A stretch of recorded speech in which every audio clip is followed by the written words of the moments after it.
Hey ceramics class, I am excited to start our first clay lesson while remote learning. Today we are going to be working on personality mugs. Now for this project you're going to use about half the clay that I sent home for you, and then we're going to walk through right now the project itself as well as some of the things that are going to be a little bit different. Now, this is a project that we normally would be doing at this time while we're at school. So we're going to take a minute first to talk about how this project is going to be different since we're working from home. So we obviously do not have clay tools. Instead, we're going to need to be a little bit creative. You're going to take a look around your house and try and find things that you can use as clay tools instead. Just make sure that you are washing and returning them to where they belong when you're done. So some things that I like to use, a number 2 pencil is my go-to tool. I keep it in my normal clay tools anyways. It can be great for carving designs in, kind of like you're drawing. I like to use the pointed end, but the flat side of it as a wooden knife, as well as the eraser end can be really good for getting into small spaces, kind of like a wooden knife would as well. Think of butter knives. A fork can be great.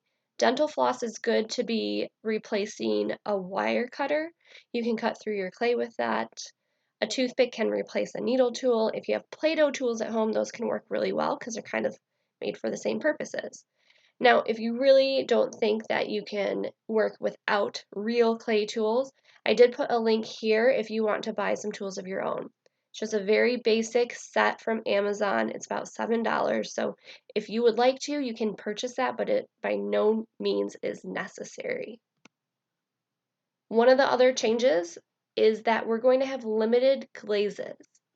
So you need to start planning now when you're figuring out what you want to do your project for, what your colors are going to be. So you're going to have 3 glaze colors that you're using for our next 2 projects. So you're going to fill out this Google form to let me know what 3 colors you would like.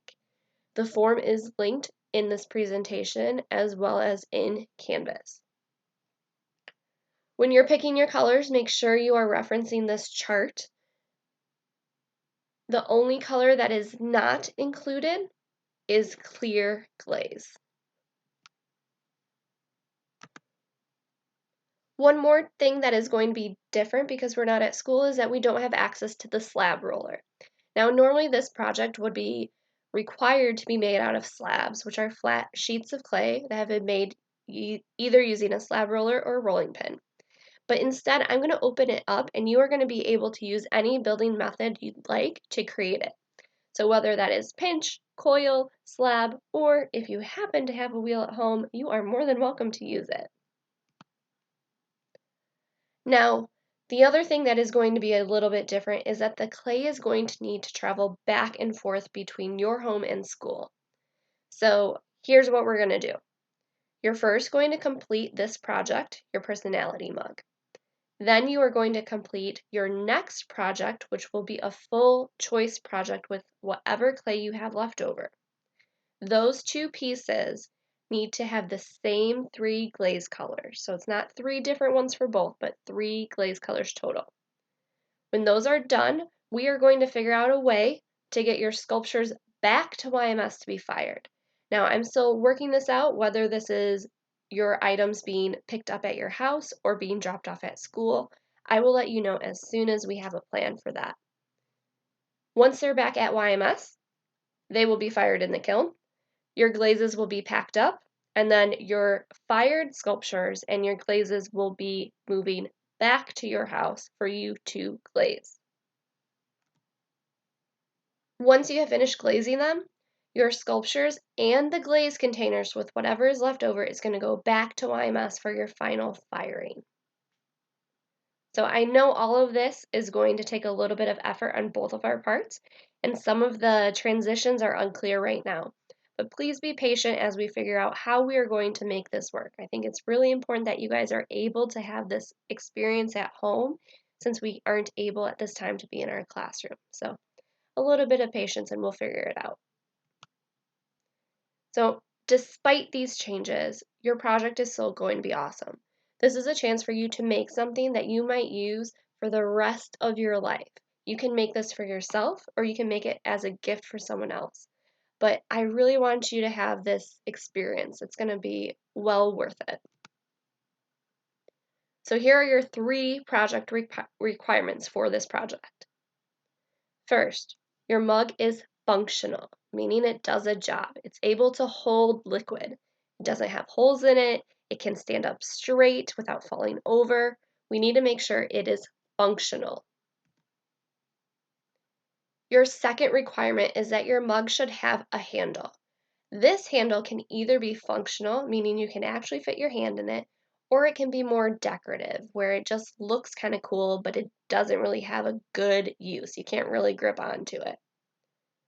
Your third requirement is to create a theme or design elements that show personality.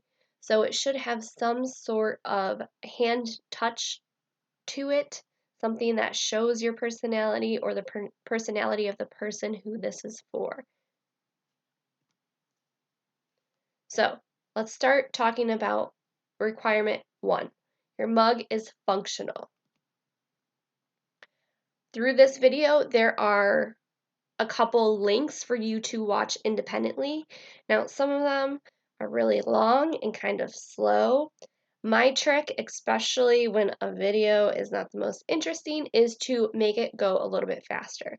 So if you click on the wheel icon at the bottom in YouTube, click on playback speed, you can change it and go all the way up to watching it 2 times as fast, which is what I normally do if it's kind of dragging on a little bit.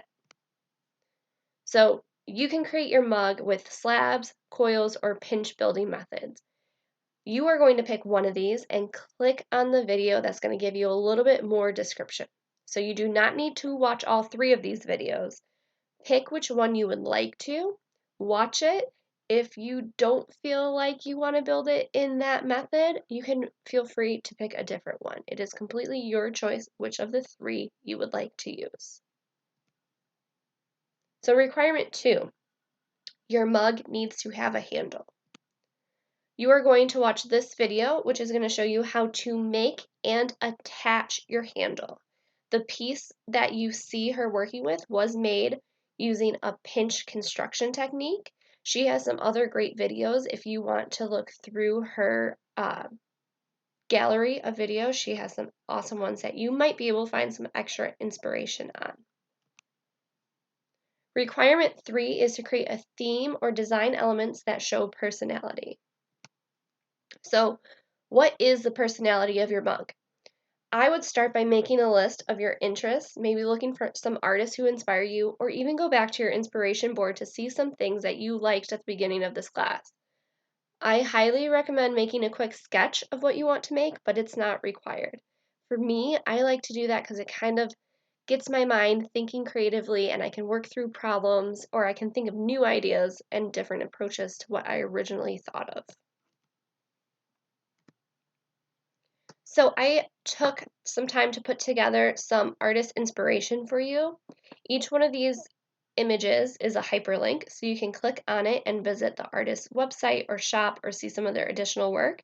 All of these artists are contemporary, meaning they're working right now, and you can purchase them, you can follow them on Instagram. They have pieces that are different from these as well if you want to see a little bit more of their style.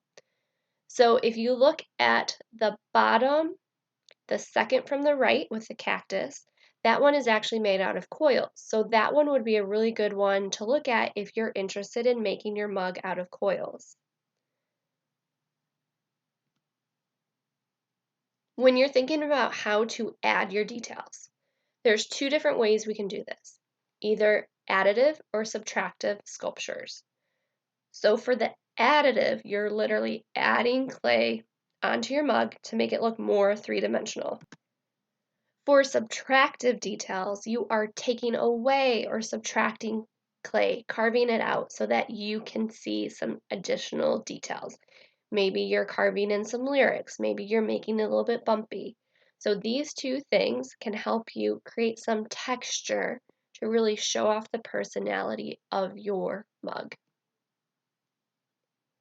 So that is it for my instructions for you. I'm going to have you now go into Canvas. I want you to first fill out the glaze survey so I know what glazes to get ready for you. Then you are going to watch a video on how you want to construct your mug. Are you going to make it out of slabs, coils, or pinch pot? The third thing you're going to do is you are going to watch how to make a handle. Now, within those, at any point, you can start making your mug. Please make sure you are reaching out to me if you have any questions and following along the discussion boards in our class. I'm going to be really looking at those during our meeting periods to check in with you guys, to give you extra help, and to make sure you're on the right track. So thank you guys. I hope to see you soon, and I will let you know as soon as we figure out how to get your clay pieces back to school to be fired. Have a great day.